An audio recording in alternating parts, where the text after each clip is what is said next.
Merci Iñaki d'avoir ramassé en quelques mots tout ce qui s'est dit ce matin et d'avoir conclu sur la nécessité d'une pluridisciplinarité pour aborder ce type de questions. On va prendre quelques questions justement dans la salle, s'il y en a. On va peut-être avoir un débat un petit peu moins long que tout à l'heure. Et il n'y en a pas. Si. Non. Oui. Ah, oui, merci. Oui, je crois que le domaine des Ponseti est passé, je crois, en bio il y a quelque temps. Est-ce que le réchauffement climatique aura des incidences positives ou négatives sur la conduite d'un domaine en bio, en sachant qu'ils ont des contraintes particulières? C'est une très très bonne question. La question de quel type d'agriculture pour demain en fait. Parce que c'est une des questions que nous est posée actuellement.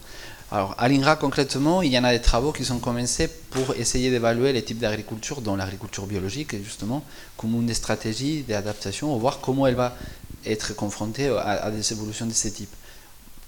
Malheureusement, aujourd'hui, je ne pourrais pas vous répondre concrètement sur s'ils vont être plus avantageux ou moins avantageux que d'autres domaines qui restent avec une agriculture raisonnée ou d'autres techniques. Et voilà, pour l'instant, franchement, on est un peu... on n'a pas commencé vraiment à étudier ces questions complètement pour pouvoir avoir un avis sur les avantages ou les inconvénients de chacune des agricultures, en fait. Il y avait une autre question. Qui serait utilisable pour augmenter la durée du cycle. Un exemple? Alors un exemple, en Bourgogne, parmi les porte-greffes utilisés qui pourraient allonger le cycle, ce serait le 41B par exemple, qui est aujourd'hui un des porte-greffes qui va augmenter le plus le cycle végétatif.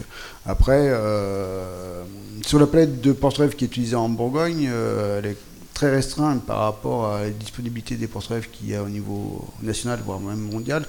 Donc là, il serait peut-être intéressant justement de piocher dans d'autres porte-greffes et de voir comment ils s'adaptent au réchauffement climatique et à nos sols, et leur impact par rapport à ce problème de cycle végétatif et de positionnement de la date de vendange dans une période la plus propice pour la maturité à la fois des sucres et des composés phénoliques. Il y a deux parcelles qui se sont mis en place au niveau français. Alors, c'est les collègues bordelais qui sont mis en place ça. Il y a une parcelle qui s'appelle Vitadapt. Ils sont plantés 52 cépages et avec 3 répétitions qui sont en train d'étudier comment ils évoluent. Et ils sont en train de planter aussi la parcelle Greffadapt, je crois qu'ils sont appelés aussi. Et en fait, c'est pareil, c'est la même stratégie, mais qu'avec des porte-greffes. Ils ont choisi quelques greffons. Et donc, ils sont en train de tester une large gamme de porte-greffes pour voir comment ça s'adapte. Après, par contre, il faut faire attention parce que les travaux qui seront faits là sont très dépendants du climat bordelais. Donc, derrière, c'est un peu... Mais ça permet aussi de comprendre quelle est la gamme de variabilité que l'on peut trouver au niveau des porte-greffes. Donc, après, peut-être ça va nous donner des informations pour extrapoler ou ramener quelques de ces porte-greffes dans d'autres régions et les tester a posteriori. Deux autres questions. Sabine et... Les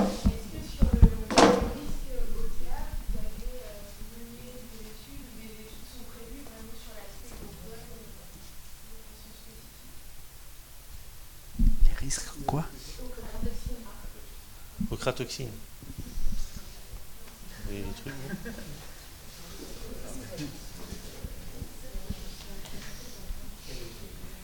Bonne question.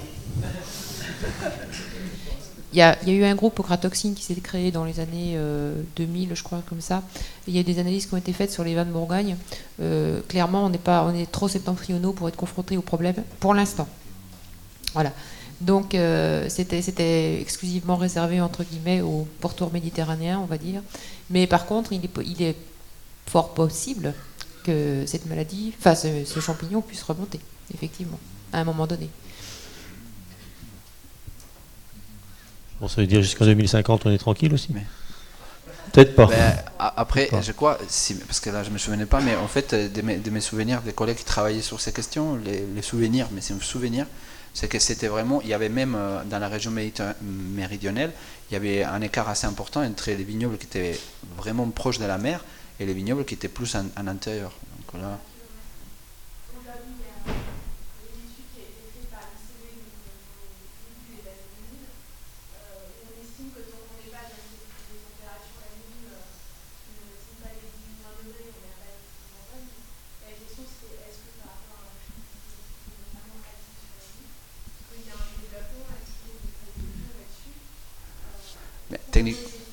mais techniquement, par exemple, un Côte du Rhône méridional, ils sont déjà à 18, 19, 20 degrés la nuit.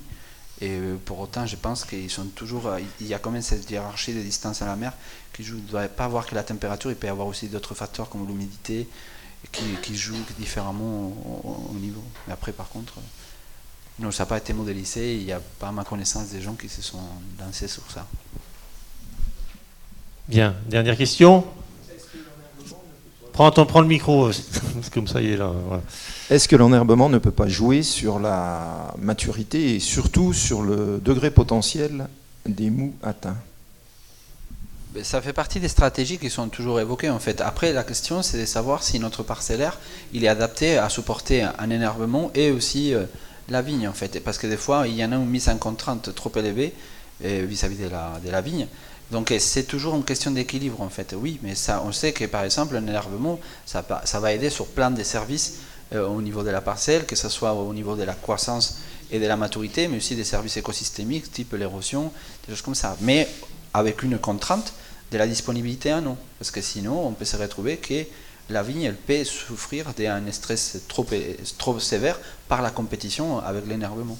Donc voilà, il faut toujours vraiment trouver cet équilibre. C'est pas on peut pas dire il faut énerver partout quand on n'a pas la capacité pour que la plante elle puisse supporter la compétition à des moments de sécheresse, par exemple.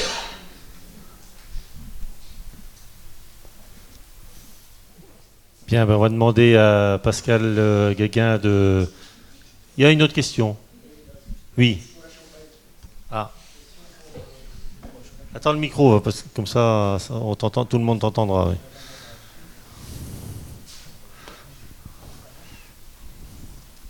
Je voulais savoir justement s'il y avait des mesures de comparaison entre les différents modes de densité de plantation, de contraintes hydriques, et est-ce que justement il n'y avait pas la possibilité, en augmentant la surface foliaire et en baissant la densité de plantation, donc, d'augmenter l'évapotranspiration et d'augmenter le risque de contraintes hydriques à certaines périodes de l'année, quoi.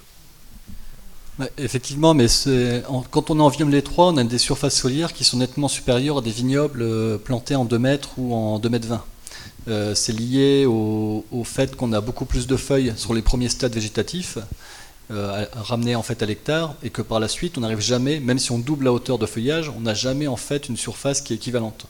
Donc en plantant en vigne large, en augmentant la hauteur de feuillage, en tendance, on a des vignes, parce qu'on a aujourd'hui donc une trentaine d'hectares qui sont plantés, des vignes qui résistent beaucoup mieux au stress hydrique que des vignes plantées en 1 mètre. Et on a aussi des vignes qui sont systématiquement enherbées, donc a priori avec une réserve en eau un peu plus faible, vu que l'herbe elle pompe aussi, par rapport aux vignes étroites. Donc aujourd'hui, effectivement, ça fait partie des solutions pour réduire la contrainte hydrique et le stress hydrique au niveau des vignes.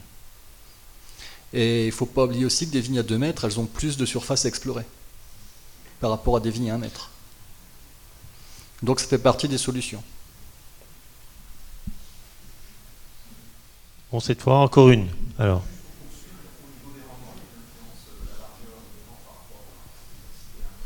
Oui, il y a une influence directe.